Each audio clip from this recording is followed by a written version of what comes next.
Hey guys, I'm Kira, and today you'll learn how to pronounce the word карантин, or quarantine. Say the word butter fast. Butter. Butter. The two T's in butter are actually very close to a flipped Russian R. Now pretend you're from New York City. Buttah.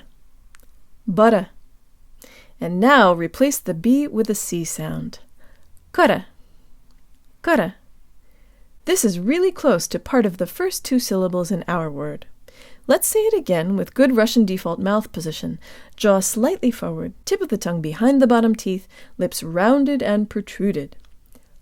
Kara. Kara. Because the tongue will be high for the next syllable, the N is pronounced with a high tongue too, and you can hear the tongue rising if we slow it way down. Jo, tan, lips. Карань, карань. Use more air for the te than you would in English, keeping the part of your tongue behind the tip close to the roof of your mouth.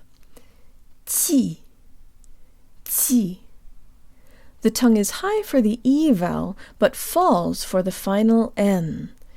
Tin, tin. This little subtlety is rarely discussed, and it will make your Russian sound really Russian. Let's do the whole thing. Jo, tan, lips. Карантин. Карантин.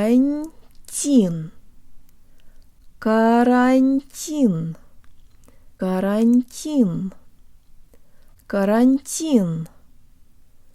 Карантин.